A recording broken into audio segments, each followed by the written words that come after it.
Hello and welcome to TelecomTV. I'm Martin Warwick. We're here in Phoenix in Arizona. We're on tour. We're at the ETSI NFV meeting number 8, and I'm talking with Don Clarke, who is chair of the Network Operator Council of the NFV ISG. So basically, it's all your fault. So great to see you, Don, as usual. Let's look back before we look forward. NFV burst seemingly from nowhere less than 2 years ago. It's become, the momentum behind it is phenomenal. The growth has been astonishing. It could have sort of spluttered and died, but it's just really taken off globally. End of phase 1, which was the informative phase, moving into phase 2. Let's talk about the end of phase 1, what that means to you, how successful has it been, did it meet your expectations? So we went from 7 founding operators in the first meeting in January 2013 to 245 member companies, 37 operators, 1,240 delegates subscribed to the mailing lists in probably about a year. So yes, it was a massive growth. That presented challenges in terms of managing that growth. ETSI stepped up and did a phenomenal job. They originally dimensioned the ISG to be 20 or so companies, and we grew to 247. So congratulations to ETSI for scaling by a factor of an order of magnitude in terms of what they could handle. And so that is a major success. So good choice under ETSI, as I've said on previous occasions. The growth of the inclusiveness of the industry, we have several academic institutions around the world have joined. We've even got VCs that have been joined and have been hovering around some of our meetings trying to figure out where the opportunities are going forward, which is interesting. We've got very strong carrier operator involvement. Myself and Cable Labs represent the cable industry are here. And of course we've got small IT vendors, large IT vendors, large network vendors, all involved in this. So the breadth of diversity in the ecosystem has been phenomenal, probably unprecedented in our industry, and it's not because of us, it's because of the topic. I mean, network functions, virtualization is a completely new way to implement networks, so it's not surprising that you've got that diversity of ecosystem. But the workload's been intensive. We've had a number of parallel working groups operating. It's been almost a 24-hour cycle because of the global span that we have. People in Asia often on calls in the early hours of the morning. And particularly my Chinese and Japanese colleagues have had to deal with that inconvenience, and even on the Pacific West Coast, these guys getting up at 4 or 5 in the morning to go on the call. So you have to hand it to the guys on the ground that are doing the work. The commitment has been absolutely amazing. The camaraderie, the growth of trust in these working groups has been a major reason why we've been so successful with this. So at the end of phase 1, we formally came to the end of phase 1 on Tuesday. A little bit sad in some ways, and there were dinners for some of the working groups, but actually it was not so much as an end as a new beginning. I'll talk a little bit about phase 2 in a minute, but at the end of phase 1 we see approval of the documents. They are going forward for remote consensus. They will be published in January. We're not expecting any significant comments, but they've been available to the wider industry now since July. So the other SDOs, open source communities, we've seen at least one open source community built upon the outputs of this group. So it lives and grows in the open source world now. We see NFV forums in OpenStack, in Open Daylight. And so we've had a very influential role, and we still seem to be the centre of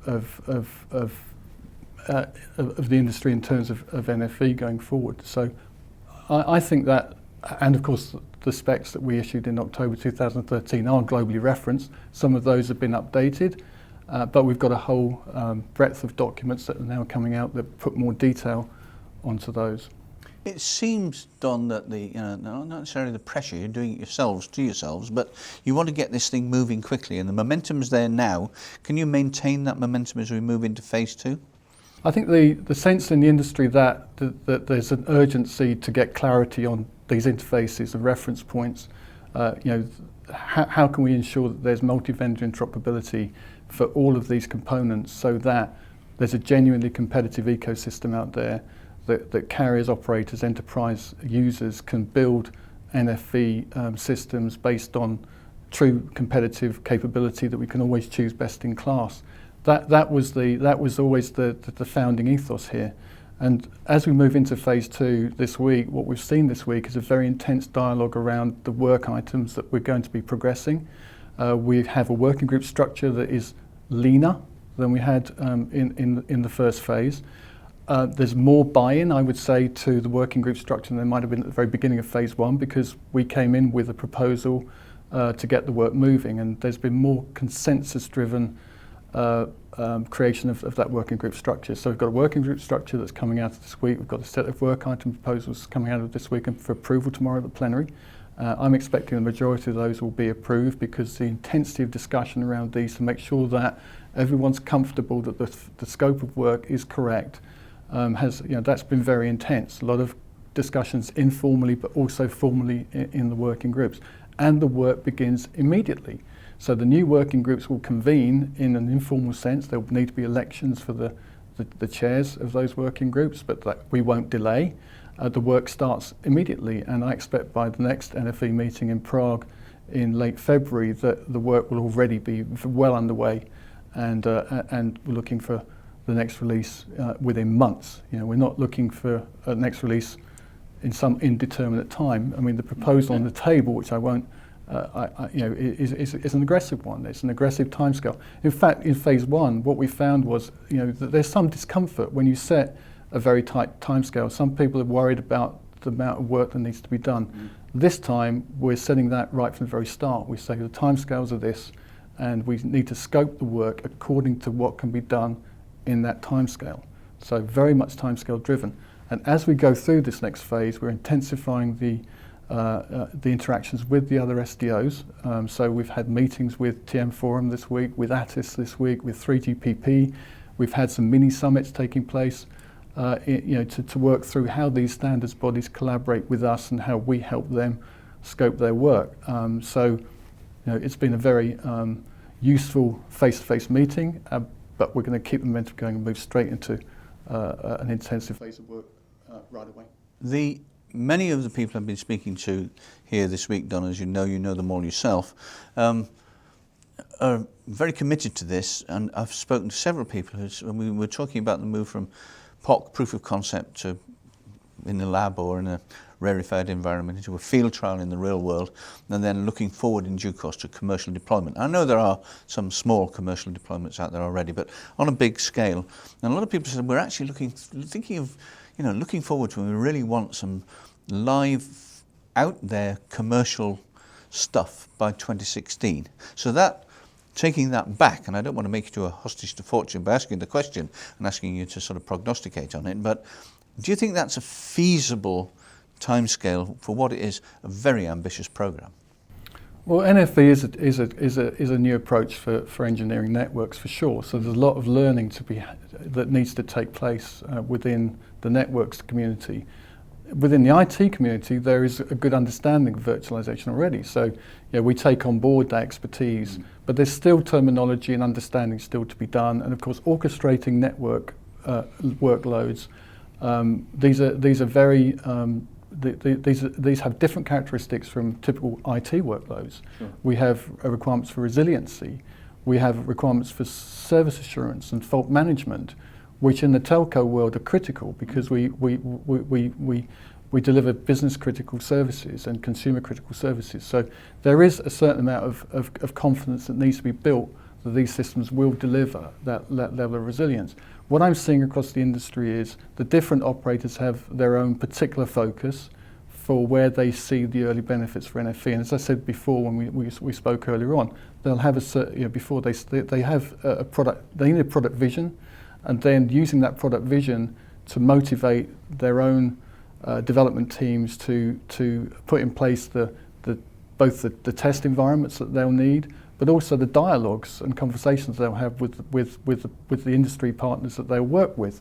All of those are required for commercial exploitation of this technology. But more to the point, we also need interoperability of these interfaces. And to validate that is very much to both ensure and validate that is the next stage for the ISG. So in phase 2, we're focused much more on normative work. That's work that is going to be mandatory. If you implement an NFV component or a piece of software that implements an interface or an API, then we will set a normative specification on the ground for that. Once you have normative specifications or normative elements within specifications, then interoperability is assured, provided that both parties or all parties adhere to that. So that's one of the key things that we need to do through phase 2 in order to enable those deployments to take place, in 2016 and beyond. I must say, being an observer outside of this and just seeing the way it's happened over the past 2 years, the speed, given we know how slow telcos and the telecommunications industry is in comparison with the IT industry, and how the two things are not similar in many, many ways. It's remarkable how quickly this is taking off. And I do commend you for it, all of it, everybody who's involved in it. We look with great interest to see what will happen next, and no doubt we'll talk about that in due course. But until then, Don Clarke, thank you very much indeed. Thank you, Martin.